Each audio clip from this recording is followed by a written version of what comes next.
What's up, y'all? I'm Miss Megan Liana, and it's time for us to be for real about the Mammy Complex in this country.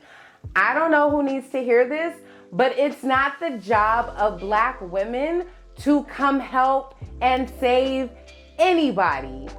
And I say that because I'm one of those people, I be comment creeping, right? Like, I may not comment, but I'm gonna check the temperature of the comments. And I'm sick and tired, one, of seeing videos that are demonizing, I don't want to say demonizing, but that are trying to chastise Black women for not wanting to help protest or not feeling like the burden of the downfall of this country and its civil rights is on them.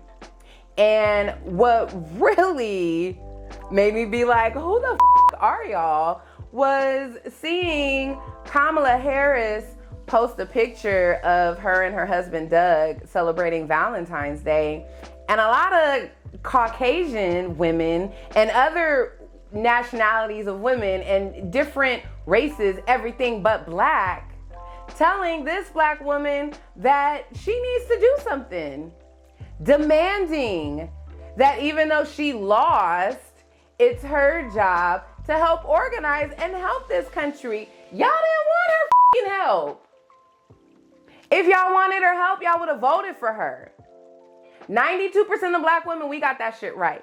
But there's this perception that it's on us to help, and it's not. And there's this example of, oh, well, when the Black Lives Matter protests were happening, there were Hispanics and Caucasians and other people of color out with you. And I don't think people understand police brutality affects everybody, especially if you're a person of color or you're Black. Police brutality is one of those things that if you look at the cases, the Black Lives Matter movement, yeah, it was called Black Lives Matter, but let's not make any misgivings about that. Police brutality affects everybody because that's an overall gang that has too much power and they get away with too much. But when it comes to the fight for civil rights, Black men and Black women were at the forefront of that in the beginning of this fight. When it came to feminism, Susan B. Anthony didn't give a about Black women or Black men or Black people having the right to vote. That seems kind of familiar right now, huh? But I want to make something clear that I knew that Kamala Harris was not going to win the election. How did I know? Because we live in a country where nobody would want to see a Black woman be the first woman president. All those other races of women that did not vote for Kamala, it was simply because they could not see a Black woman get it first, which is pretty typical in a lot of situations. If you know, you know. If you don't know, I'm not explaining it. But when you look at the audacity for some people to leave comments on her post, it's 4 months after the election. Why should she be fighting a battle right now? Why should she just lost. She was talked to and disrespected.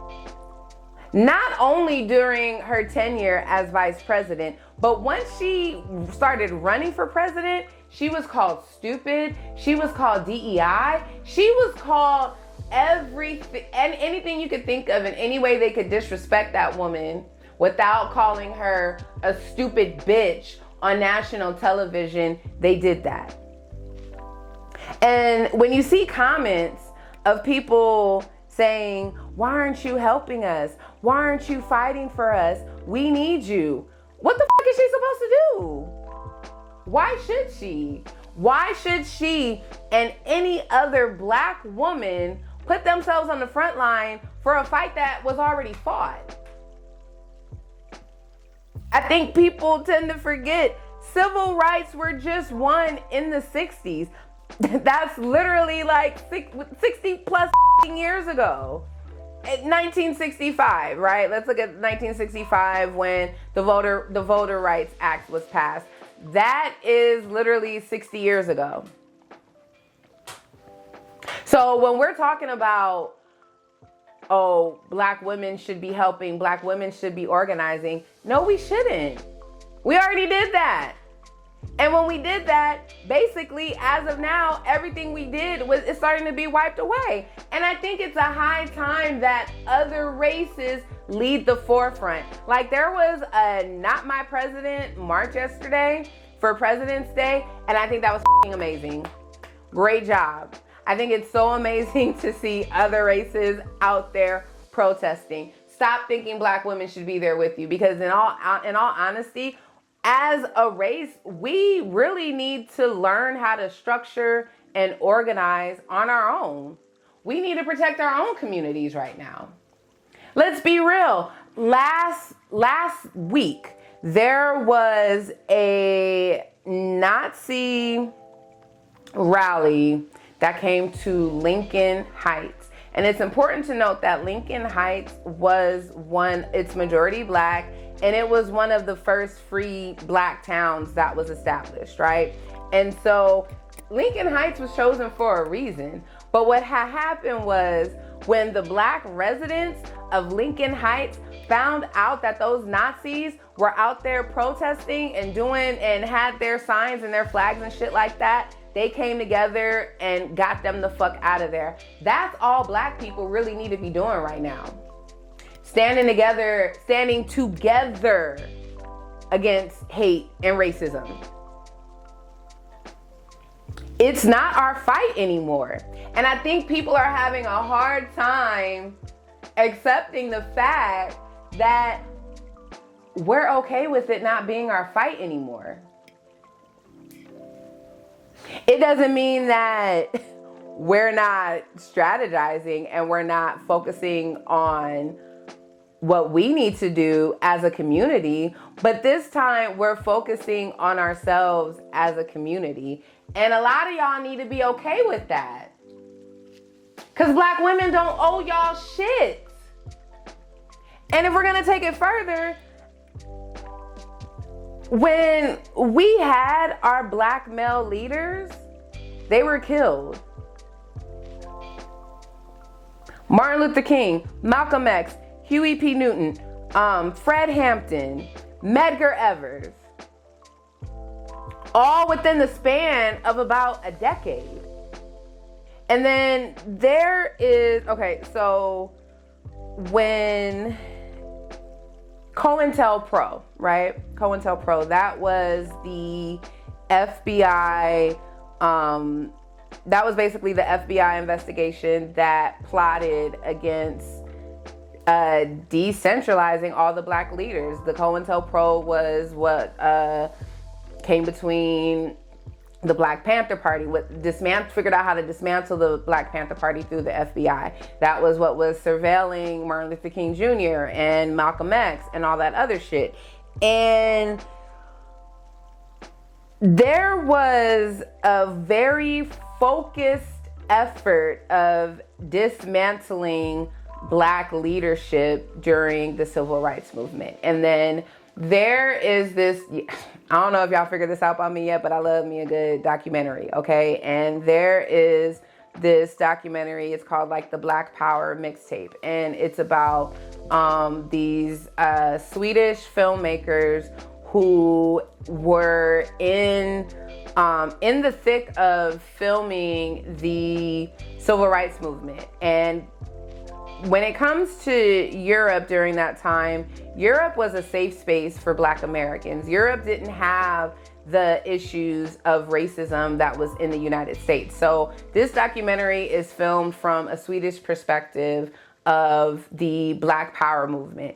And one thing that they documented was how COINTELPRO strategically came between the leaders of the Black Panther Party, and how they were able to turn Fred Hampton and Huey P. Newton against each other on national television in an interview. That alone was crazy. But it even it then goes into and documents how, you know, the crack and the drug epidemic was used to then really decentralize the Black Power movement. And I say all that to say that when Black people were leading the forefront of civil rights, that everybody, all people of color, women, vets, disabled, etc., have been able to benefit from, Black people were then left behind.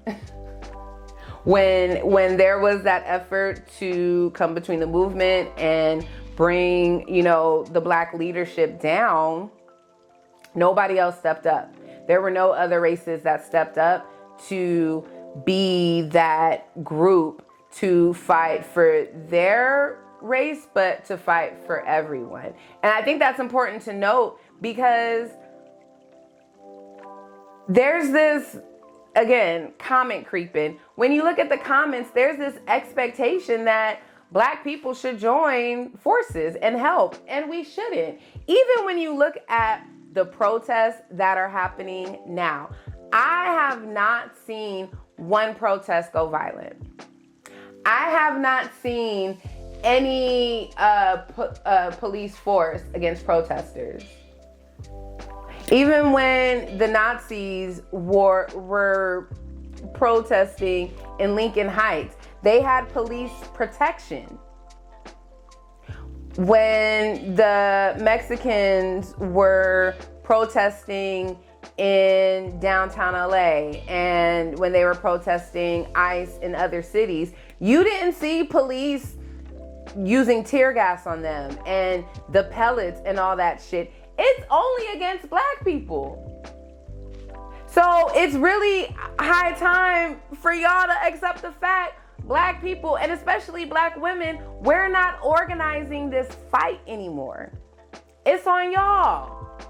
And y'all gotta be okay with fronting that shit. Cause we gonna sit back and I can't even say we gonna relax, cause we still got shit to worry about. But the thing is that we have been here before.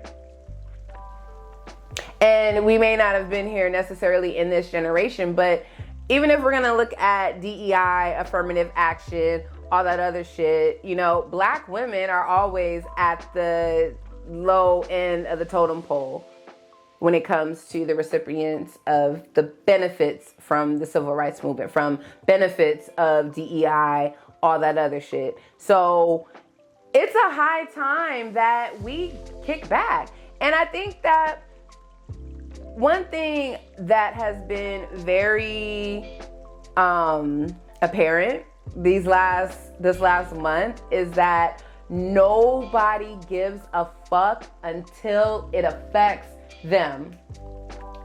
There are so many people in red states and rural counties that were so okay with voting for the current president based off other policies that would have affected other racial groups and other people, and now their farms are gonna close because they don't have the funding for it anymore, because a program that was listed in Project 2025 or a plan that was a part of Project 2025 that they didn't believe was going to be enforced has impacted them.